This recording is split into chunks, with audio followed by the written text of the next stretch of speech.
শেখ মুজিবুর রহমানের ছবিযুক্ত টাকার নোট জব্দ করে নতুন নকশার নোট বাজারে আনে অন্তর্বর্তী সরকার। এতে সরকারের বিপুল অর্থ অপচয় হবে এমন সমালোচনা থাকলেও পুরনো নকশার নোট বাজারে না ছাড়ার সিদ্ধান্তে অনড় থাকে ইউনূস সরকার। তবে এখন সিলগালা থাকা সেসব নোট বাজারে ছাড়া হচ্ছে। ব্যাংকাররা বলছেন, কেন্দ্রীয় ব্যাংকের নির্দেশনা মেনেই পুরনো নকশার নোট বিনিময় করা হচ্ছে। কেন্দ্রীয় ব্যাংক বলছে, যেহেতু এসব নোট নিষিদ্ধ করা হয়নি তাই বিতরণে বাধা নেই। অভ্যুত্থানের মুখে শেখ হাসিনার সরকার পালিয়ে যাওয়ার পর দেশের বিভিন্ন স্থানে শেখ মুজিবুর রহমানের ভাস্কর্যগুলো ভেঙে ফেলে বিক্ষুব্ধ জনতা।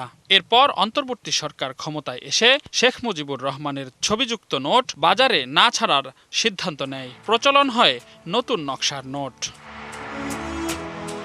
তখন বিভিন্ন ব্যাংকের ভল্টে থাকা নতুন নোট সিলগালা করে রাখা হয়। এতে বিপুল অর্থ অপচয় হবে এমন সমালোচনার পরও শেখ মুজিবুর রহমানের ছবিযুক্ত টাকা বাজারে না ছাড়ার সিদ্ধান্তে অনড় থাকে ইউনূস সরকার। নগদ নিয়ে এলো হার না মানা হার অফার।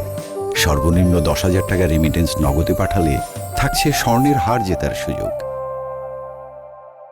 এই প্রতিদিন তবে সিলগালা অবস্থায় থাকা সেসব নোট এখন বাজারে ছাড়া হচ্ছে। ব্যাংকাররা বলছেন, কেন্দ্রীয় ব্যাংকের নির্দেশনাতেই এসব নোট বিনিময়ের সিদ্ধান্ত নেওয়া হয়েছে। 25-এর ঈদুল আজহার সময়ে একটা ছিল যে ওই পুরানো যে ছাপা নোটগুলো ওইগুলো বিতরণটা বন্ধ করে, তারপর পরেই আবার তো বাংলাদেশ ব্যাংক থেকে ওইটা মানে উদ্ধার করা হয়েছে যে ওটা যথারীতি মানে স্বাভাবিকভাবে যেটা আমরা চলমান রাখি সেভাবে বিতরণ করা যায়। আমরা করছি, সেই সময় থেকে করছি।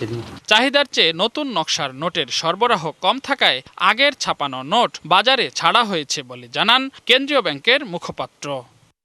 9 প্রকার নোট ছাপাতে গিয়ে চাহিদার সাথে আমরা গতি রাখতে পারছিলাম না।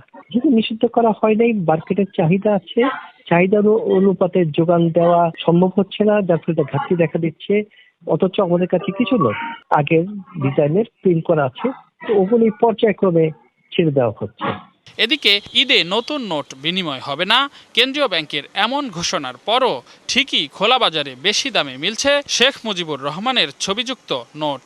নতুন নকশার নোট ছাপানোর ধীর গতি নিয়েও তৈরি হয়েছে প্রশ্ন।